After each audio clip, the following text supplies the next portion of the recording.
Hello बच्चों, good morning and welcome to Chemistry Zone with Pragna Madam. Today we are going to learn new chapter hydrogen. S block उसके बाद पढ़ना है और redox is over now. I hope कि अपने redox की exercise के सारे क्वेश्चंस लर्न कर लिए होंगे. सो चलिए बच्चों, हाइड्रोजन चैप्टर में एक लेक्चर अपना हो चुका है. Position of hydrogen in periodic table is still uncertain, वो हम पढ़ चुके हैं. तो आज आपको और एक चीज पढ़नी है, वो है आइसोटॉप्स ऑफ हाइड्रोजन. चलो उसके बहाने डेफिनेशन तो रिवाइज हो जाएगी ना कि आइसोटॉप्स किसको बोलते थे हम. तो isotopes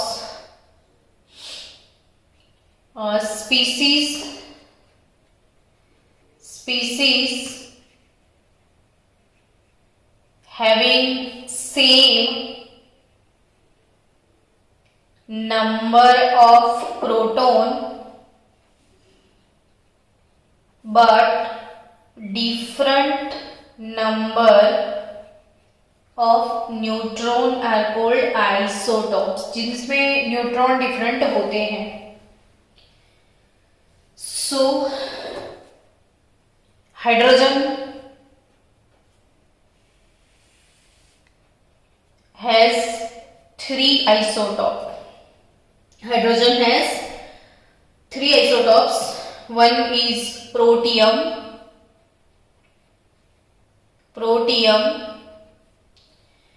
other one is deuterium,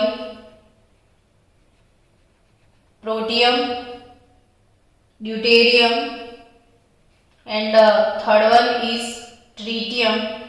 शायद लोअर स्टैंडर्ड्स में आपने सुना हो, पढ़ा हो. सो इसके लिए जो इम्पोर्टेंट बातें हैं फटाफट से रिवाइज कर लेते हैं, क्योंकि ये बहुत छोटा टॉपिक है और आई डोंट थिंक कि वो आपको समझ में ना आए. अच्छा टॉपिक है, समझ सकते हो आप. प्रोटियम 1H1, ड्यूटेरियम 1H2 और ट्रिटियम विच इज 1H3. यानी बच्चों प्रोटॉन, इलेक्ट्रॉन और न्यूट्रॉन प्रोटियम में कितने, तो ये जो है एटॉमिक नंबर और ये वाला एटॉमिक मास, अब तो ये पक्के से आपका लर्न हो चुका है. सो जितना एटॉमिक नंबर उतने प्रोटॉन उतने ही इसमें इलेक्ट्रॉन. तो protium has 1 proton 1 electron and 1 - 1 number of neutron, इसका 0 है. वैसे प्रोटियम, प्रोटॉन, इलेक्ट्रॉन और न्यूट्रॉन की और बात करें तो इसमें प्रोटॉन कितने हैं ड्यूटेरियम में, तो प्रोटॉन तो सब में 1, इलेक्ट्रॉन सब में 1, just number of neutron different है ना. तो इसमें 2 - 1 एक न्यूट्रॉन है. और ट्रिटियम की बात करें तो अगेन प्रोटॉन इलेक्ट्रॉन तो सेम ही होंगे, इसमें 2 न्यूट्रॉन है. तो ये फटाफट से अब बाय हार्ट कर लो कि हाइड्रोजन हैज 3 आइसोटॉप्स. और हाइड्रोजन के जो 3 आइसोटॉप्स है ना बच्चों, वो 1934 American scientist Harold C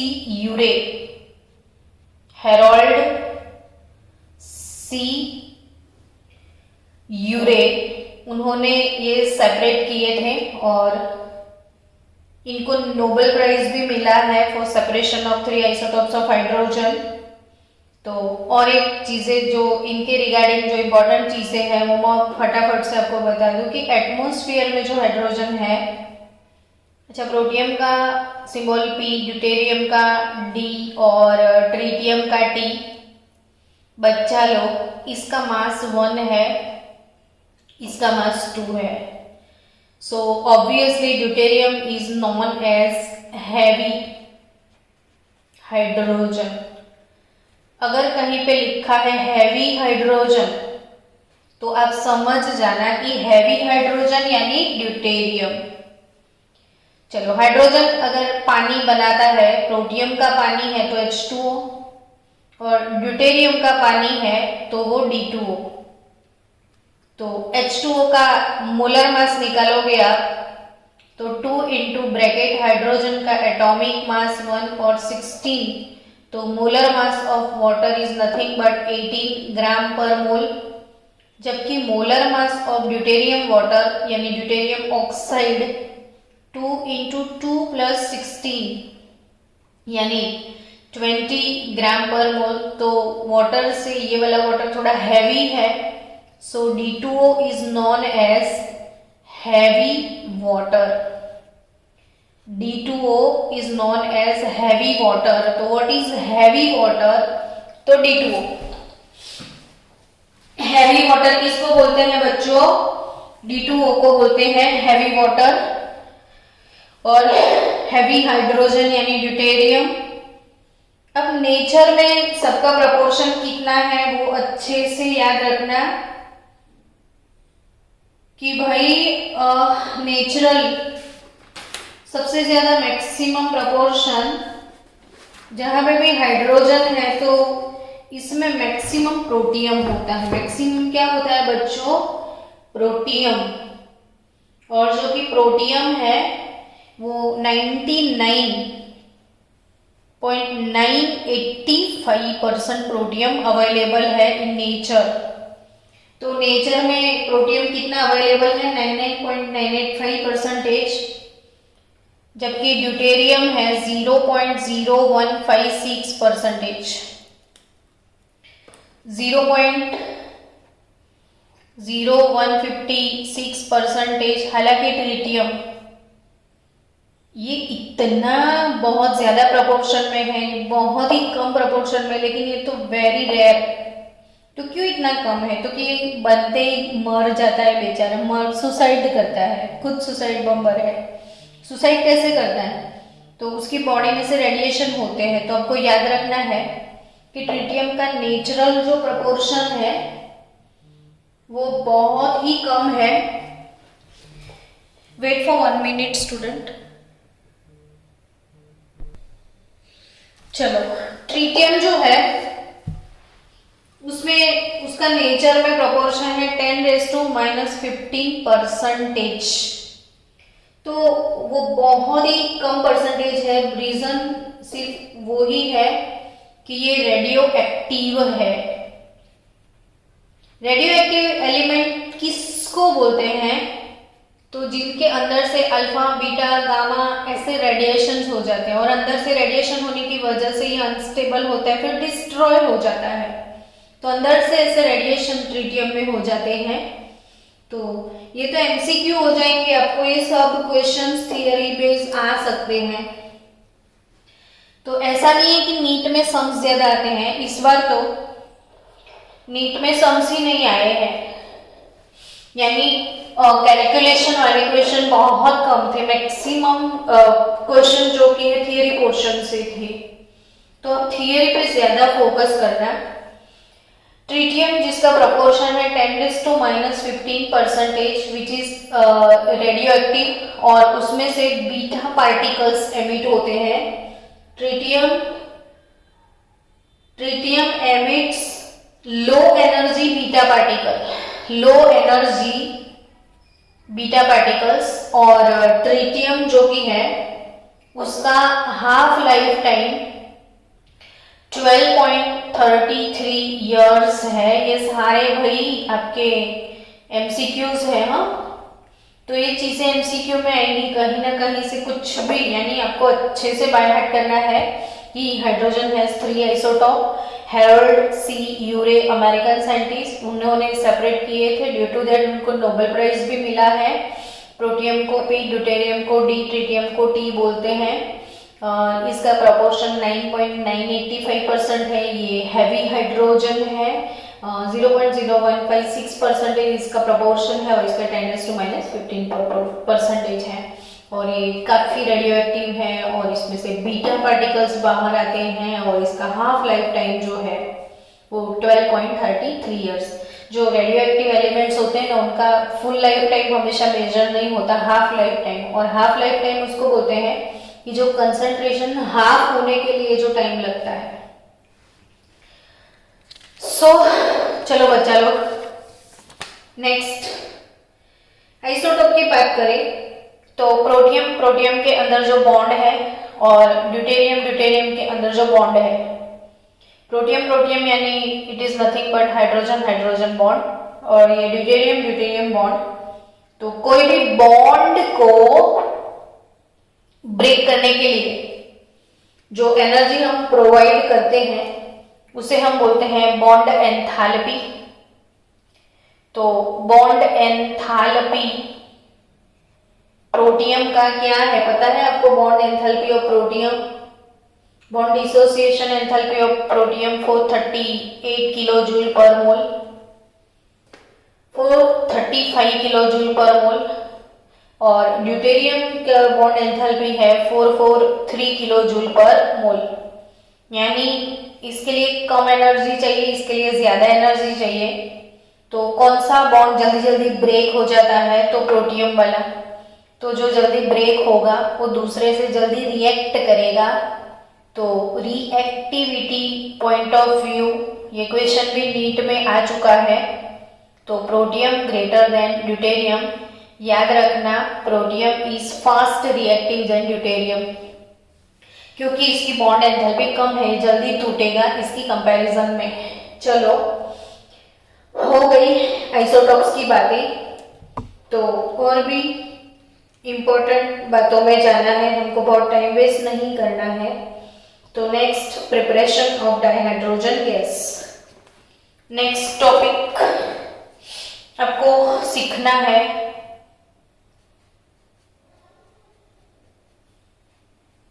preparation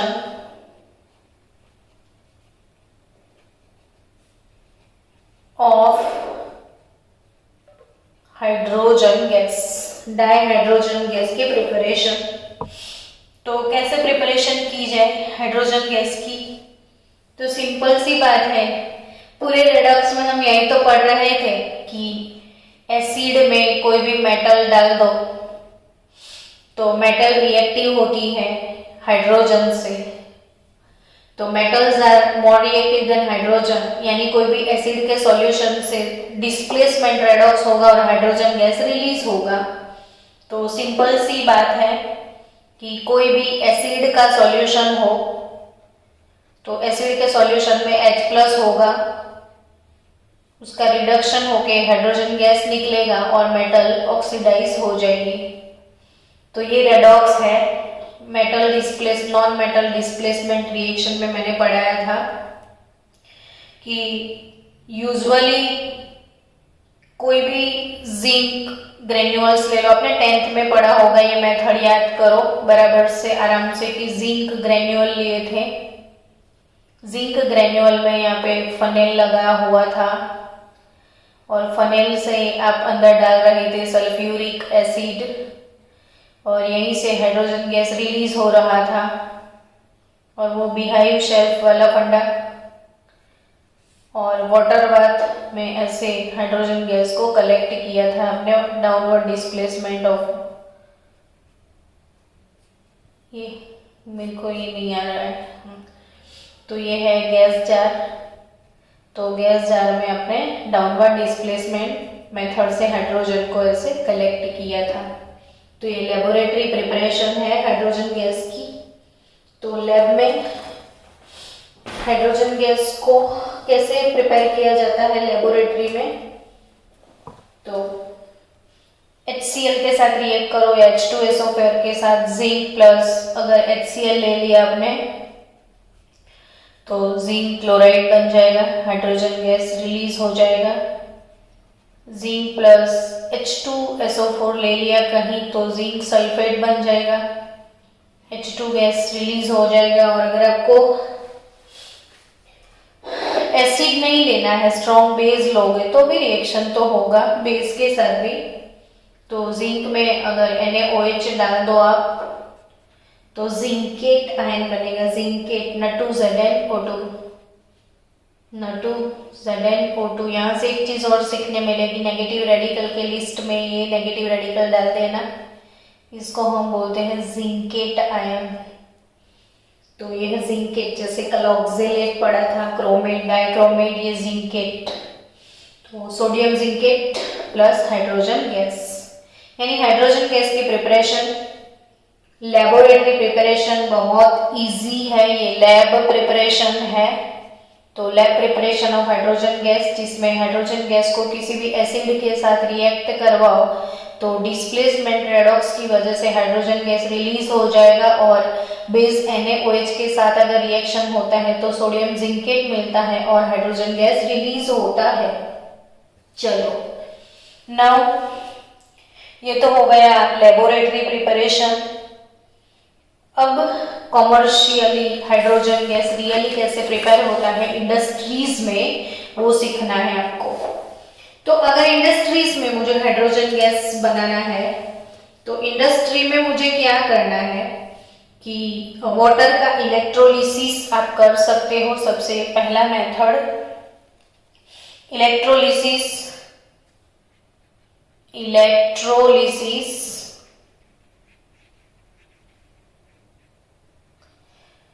of acidified water, electrolysis of acidified water, यानी पानी ले लो, उसमें थोड़े एसिड के ड्रॉप्स डाल दो ताकि वाटर एसिडिक हो जाए। उसके बाद उसका इलेक्ट्रोलिसिस करना है आपको with the help of platinum electrode, यानी एनोड और कैथोड में आपको प्लेटिनम लेना है। तो you will get hydrogen gas at cathode और oxygen gas at anode. Buy one get one free का ये स्कीम है। हाइड्रोजन के साथ साथ आपका ऑक्सीजन भी प्रिपेयर हो जाएगा। चलो सेकेंड प्रिपरेशन की बात करें। अगर आपको हाई प्योरिटी लेवल वाला, हाई प्योरिटी लेवल जिसका प्योरिटी लेवल है 99.95 से भी better property, greater than 99.95%, highly pure hydrogen gas अगर आपको चाहिए तो आपको क्या करना है, अगेन इलेक्ट्रोलिसिस। हम शब्द बोले इलेक्ट्रोलिसिस तो आराम से वो इमेजिनेशन आ जाता है कि एक वेसल होगा जिसमें एक एनोड होगा, एक कैथोड होगा। अब सॉल्यूशन किसका लेना है, तो बेरियम हाइड्रोक्साइड का, वार्म एक्वियस यानी पानी में डिसॉल्व किया हुआ बेरियम हाइड्रोक्साइड का आपको सॉल्यूशन लेना है। और ये दोनों जो इलेक्ट्रोड है वो निकल के इलेक्ट्रोड है, एनोड एज अ निकल, कैथोड एज अ निकल, और फिर आप बैटरी यूज करोगे इसके साथ। तो ये है इलेक्ट्रोलिसिस मेथड, और ये वाली मेथड से जो हाइड्रोजन गैस प्रोड्यूस होगा उसका प्योरिटी लेवल बहुत ज्यादा होगा। तो फर्स्ट प्रिपरेशन आपको समझ में आ गई, वाटर को इलेक्ट्रोलिसिस करो। तो एसिडिक वाटर का इलेक्ट्रोलिसिस प्लेटिनम इलेक्ट्रोड के साथ करोगे तो हाइड्रोजन गैस मिलेगा, लेकिन हाई प्योरिटी लेवल वाला हाइड्रोजन चाहिए तो बेरियम हाइड्रोक्साइड का इलेक्ट्रोलिसिस कर लो with the help of nickel electrode. Okay, next third preparation, it is obtain as a by product. It is obtained as a byproduct in the manufacturing of sodium hydroxide. Byproduct in the manufacturing of sodium hydroxide. तो sodium hydroxide का जो manufacturing है वो sodium hydroxide and chlorine तो electrolysis of brine solution, मैंने आपको already redox chapter के duration में एक वीडियो भेजा है, प्रोडक्ट ऑफ इलेक्ट्रोलिसिस करके एक वीडियो ऑलरेडी सेंड किया। इसमें मैंने ब्राइन सॉल्यूशन का इलेक्ट्रोलिसिस पूरी 25 या 30 मिनट तक मैंने एक्सप्लेन किया है। बहुत ध्यान से वो वीडियो देख लेना, वो वेरी वेरी मोस्ट टाइम पे वीडियोस है सारे। सो बच्चा, ब्राइन सॉल्यूशन, तो ब्राइन सॉल्यूशन यानी सी वाटर, और सी वाटर क्या होता है, तो सैचुरेटेड सॉल्यूशन ऑफ सॉल्ट यानी highly concentrated aqueous sodium chloride solution is called brine solution. तो highly concentrated aqueous NaCl solution अगर कहीं आपने ले लिया, इसमें एनोड कैथोड डाल दिया, इलेक्ट्रोलिसिस कर लिया, तो एनोड और कैथोड उसके रिएक्शंस क्या होंगे वो देख लो। एनोड पे तो क्लोरीन का ऑक्सीडेशन होगा, तो 2 chloride minus, anode generally positive होता है, कैथोड नेगेटिव होता है। ये इलेक्ट्रोलिसिस है इसलिए ये एनोड पॉजिटिव, अगर इलेक्ट्रोकेमिकल सेल है तो एनोड नेगेटिव होता है। तो 2Cl minus give Cl2 plus 2 electron. Anode पे बचा लो हमेशा ऑक्सीडेशन होता है। अब कैथोड पे रिडक्शन किसका, तो वाटर का रिडक्शन होगा, 2H2O। ये वाला रिएक्शन कम से कम 5 चैप्टर में ये टॉपिक है, इसीलिए मैंने ऑलरेडी आपको वीडियो सेंड किया हुआ है। तो 2H2O प्लस 2 इलेक्ट्रॉन वाटर का रिडक्शन होगा। कैथोड पे क्यों होता है वो सारी चीजें आपको वो वीडियो में मिल जाएगी। तो H2 plus 2OH minus. So overall reaction 2Cl minus, ये बोर्ड में नीट में 2 टाइम पूछ लिया है ये reaction. 2Cl minus plus 2H2O gives Cl2 gas at anode, hydrogen gas at cathode, और इन सॉल्यूशन में ये सोडियम क्लोराइड का सॉल्यूशन है तो Na+ पड़ा रहता है, सो NaOH इन कैथोडिक सॉल्यूशन। तो ये हो गया हाइड्रोजन गैस का तीसरा preparation bye electrolysis of concentrated aqueous NaCl और अ ब्राइन सॉल्यूशन। बहुत डिटेल में पढ़ना है तो रेडॉक्स चैप्टर में इलेक्ट्रोकेमिस्ट्री में मैंने वीडियो सेंड किया हुआ है, प्रोडक्ट ऑफ इलेक्ट्रोलिसिस, वो वाला वीडियो देख लेना, पूरी डिटेल आपको मिल जाएगी वहां से। चलो नेक्स्ट प्रिपरेशन है फोर्थ वाला, कॉमर्शियल प्रिपरेशन नंबर 4। क्या होगा, तो reaction of steam on hydrocarbon, यानी कोई भी हाइड्रोकार्बन ले लो और हाइड्रोकार्बन का जनरल रिएक्शन होता है CnH2n। एनी हाइड्रोकार्बन अल्केन ले लिया, अल्केन को गर्म करके उसके ऊपर से स्टीम पास करना होता है। तो स्टीम पास करने की वजह से रिएक्शन होगा इसमें क्या, देखो एक जनरल रिएक्शन लिखते हैं ताकि आपको समझ में आए। C प्लस H2O, तो बच्चों जैसा रिएक्शन है, CO को लेके जाएगा, CO plus H2 gas release होगा और CO प्लस H2 को, यानी mixture of carbon monoxide and hydrogen gas is known as water gas. तो ये वाले गैस को बच्चे लोग हम क्या बोलते हैं, वाटर गैस बोलते हैं। तो वाटर गैस यानी mixture of carbon monoxide and hydrogen gas. So ये है कॉक, और कॉक को इतना मतलब चारकोल, उसको बहुत ज्यादा गर्म कर लो, जैसे भुट्टे हम सेकते हैं तो वो एकदम रेड हॉट होते हैं, तो ऐसे रेड गर्म करने के बाद उसके ऊपर स्टीम अप्लाई करोगे तो आपको ये वाटर गैस मिलेगा। और वाटर गैस की ऊपर आगे और प्रोसेस होगा वाटर गैस के साथ। जैसे वाटर गैस बन गया तो वाटर गैस की रिएक्शन जो है वो फिर से होगी वाटर के साथ, स्टीम के साथ। तो ऑब्वियसली CO2 गैस रिलीज हो जाएगा और H2 हाइड्रोजन गैस आपको मिल जाएगा। तो ऐसे कोई भी हाइड्रोकार्बन, सपोज मैंने मीथेन लिया, मीथेन में मैंने वाटर के साथ रिएक्ट किया तो CO को लेके जाएगा CO प्लस 4 प्लस 2 6H2 यानी 3H2। वैसे इथेन का रिएक्शन C2H6 प्लस H2O तो CO को लेके जाएगा, 2 कार्बन है तो 2H2O डालना पड़ेगा आपको, तो 2CO प्लस ये 6 और 2 इंटू 2 4 10 मोल हाइड्रोजन यानी 5H2।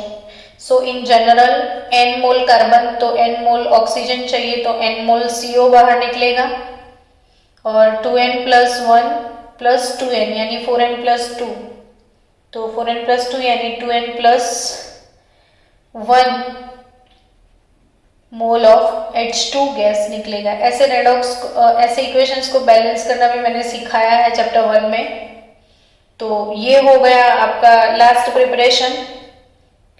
तो कोई भी हाइड्रोकार्बन है 1270 केल्विन टेम्परेचर पे अगर उससे वाटर वेपर पास करोगे तो आपको मिलेगा वाटर गैस। बच्चा लोग एक मोस्ट IMP बात इधर याद रखना कि कार्बन और हाइड्रोजन गैस का जो मिक्सचर है इसे बोला जाता है वाटर गैस, लेकिन कहीं कार्बन और नाइट्रोजन, कार्बन मोनोऑक्साइड और नाइट्रोजन गैस का मिक्सचर है तो उसे बोला जाता है साइन गैस। तो ये साइन गैस है, ये वाटर गैस है। और जो साइन गैस है वो साइन गैस बहुत सारे कंपाउंड जो भी होते हैं उसके सिंथेसिस के लिए यूज होता है।